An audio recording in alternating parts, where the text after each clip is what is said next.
Hello, Chem 1. Welcome to our third and final episode of reaction types. This video will talk about the double replacement reactions and how to use the solubility rules to determine whether a reaction will occur or not. In the previous two videos, we first focused on the synthesis and decomposition reactions and how to predict the products of those and how to recognize the type. In the second video, we focused on the single replacement reactions, how to recognize the type of reaction, but also how to predict products and to determine whether a reaction would happen or not using the activity series. Today, on this video, we're going to focus on the double replacement reaction and how to use the solubility rules to figure out whether those reactions will occur or not. So what is a double replacement or a double displacement reaction? Both terms are used interchangeably. A double replacement reaction is one where you start with two compounds and you're going to make two new compounds. What's going to happen is the metals of the two compounds are going to switch places. So you're going to have two ionic compounds that are going to be usually dissolved in water. And when those two ionic compounds that are dissolved in water interact with one another, the metals are going to switch places, and when the metals switch places, you usually will get some reaction taking place. So what would happen is, in the case of this generic reaction, AB reacting with CD, the A and the C would switch places, and when the A and the C switch places, your products are AD and CB. A real-world example is sodium chloride with silver nitrate. Sodium and the silver will switch places, and when the sodium and the silver switch places, the resulting compounds are silver chloride and sodium nitrate. Now, how do you know whether a reaction is going to take place or how to write a reaction? So the logic is, write the reaction. You're going to first take and write the reactants. In the given example here, our reactants are lead nitrate, lead 2 nitrate, and potassium iodide. Lead 2 nitrate is PbNO32, and potassium iodide is Ki. Then we have to figure out what our products are going to be. Now remember that the cation is going to replace the cation, or the metal is going to replace the metal, however you want to look at it. The first part of each of the compounds are going to switch places. So the lead metal is going to switch places with the potassium metal, resulting in lead iodide and potassium nitrate. But before we go any further, we have to worry about whether or not those compounds are written correctly. Lead 2 nitrate, the lead 2 has a +2 charge, and iodide only has a -1 charge. So we need to write the formula correctly by doing the crisscross and put a 2 there. And then potassium nitrate, potassium is +1, nitrate is -1, so that's good as written. Make sure you write the cation first. But wait. Will a reaction occur every single time? Will this happen every single time? Well, as the fact that we're even asking this question implies, no, it won't. What we need to do is use what's called the solubility rules to figure out whether the reaction will take place. Because not every time that they react is anything going to happen. Sometimes the reactants are just going to stay together and they're not going to interact with one another at all. In order for the reaction to take place, we must make what's called a precipitate. A precipitate, like if you think in terms of the rain, right now while I'm recording this, it's raining pretty good. Rain is this moisture that's in the clouds falling out of the clouds and falling down to the ground. Well, precipitate in a chemical reaction is when there are ions floating around in the solution, the water, but when they interact with other ions, they get together and they form a solid and fall to the bottom of the container and form what's called a precipitate. Sometimes double replacement reactions are called precipitation reactions. So here's a visual. If I had a beaker with the lead nitrate and the potassium iodide, the lead nitrate would all those ions would be separated, they'd be dissolved out, and the potassium iodide, all those ions would be separated, they'd be dissolved out. But when they reacted together, the lead and the iodide would come together and form a precipitate on the bottom. But the potassium and the nitrates would be fine. The lead nitrate is an ionic compound that dissolves very readily in water, and so is the potassium iodide. They mix together, but the precipitates form because the the lead iodide does not dissolve in water very well. It dissolves very, very poorly and forms a solid. But the potassium and the nitrate stay dissolved. They aren't involved at all in making the precipitate. So if a precipitate is not created, the reaction does not take place. So if none of the products that are made when you do the swap are insoluble, then a reaction does not take place. So here's what that reaction looks like. You've got two clear colorless solutions, lead nitrate in one beaker and potassium iodide in the other, but when they come together and they mix, this bright, bright, bright yellow precipitate is formed. That yellow precipitate is lead iodide, and it is a bright, bright yellow solid. If you were to let that stuff settle, it would settle to the bottom. So one of the compounds formed in a double replacement reaction is going to be a precipitate, or it might be an insoluble gas. Some bubbles may form, or the last possibility is to make some molecular compound. That's normally reserved for water at this level, where hydrogen reacts with hydroxide to make water. So how do we know whether a compound is going to be soluble or not? Well, unfortunately, you have to memorize and or be able to use the solubility guidelines. I'm going to be putting a table on OneNote that includes the activity series and the solubility guidelines to help you in your endeavors. But here are the solubility guidelines.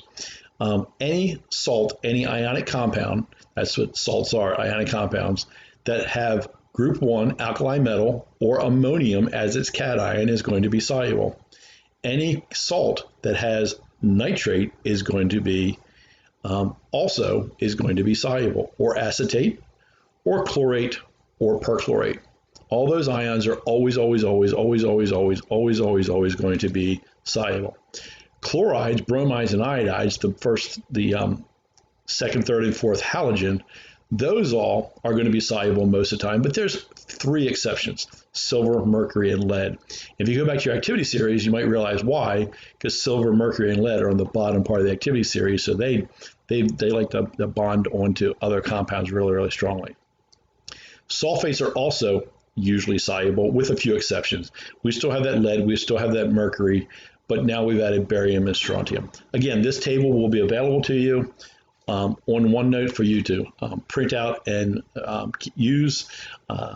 Come Tech Chem 2, you're going to have to memorize this list. Now, those are the solubility rules on the soluble side. Then there's also compounds that are routinely insoluble. Compounds that routinely are insoluble are carbonates and phosphates are routinely insoluble, with the exception of what we've already seen, ammonium group 1, ammonium group 1.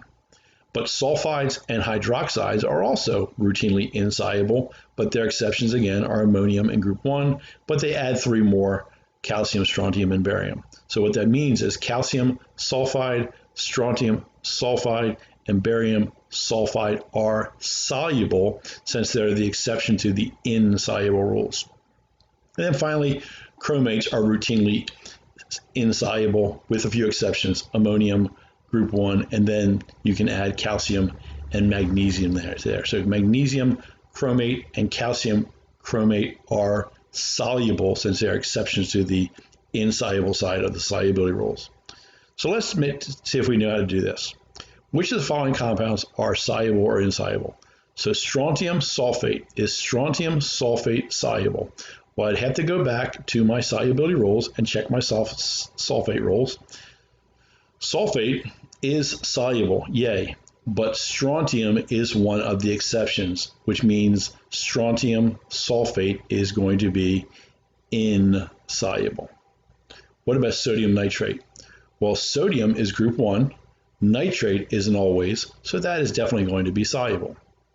And what about lead chloride? Well, chlorides are routinely soluble, with some exceptions. One of those exceptions was the lead, so lead chloride is going to be insoluble or not soluble.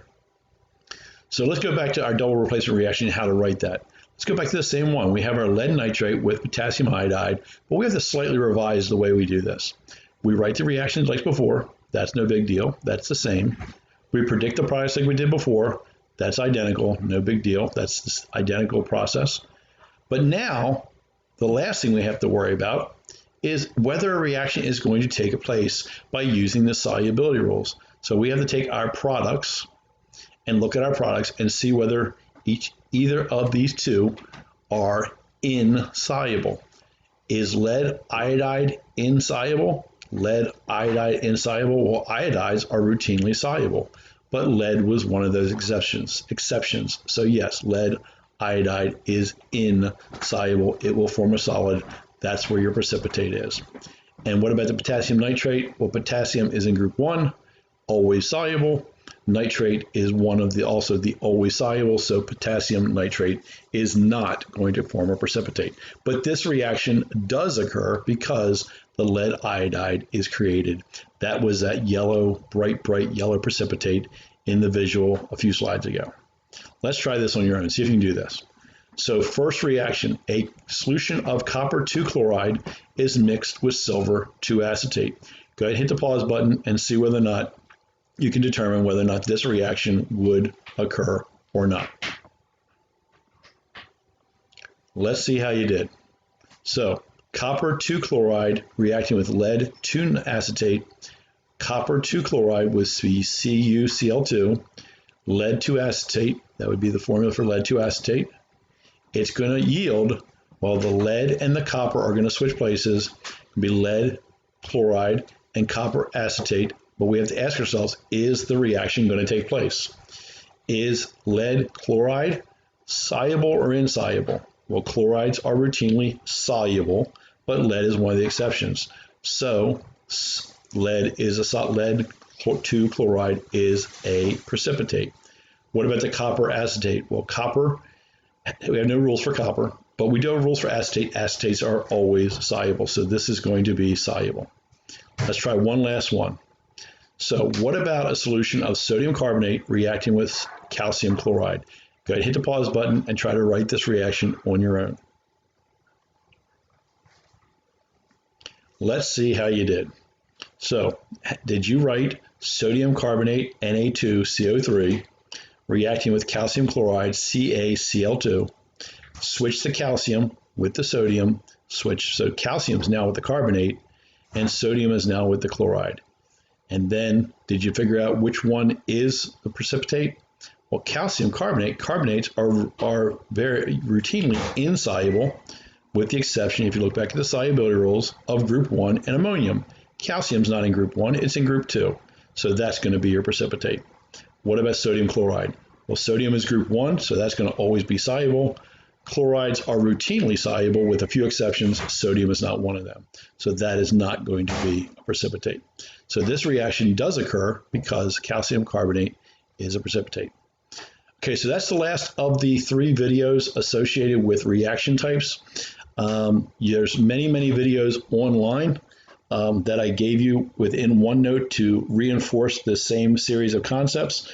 Look on OneNote also for the activity series and the solubility rules as a resource.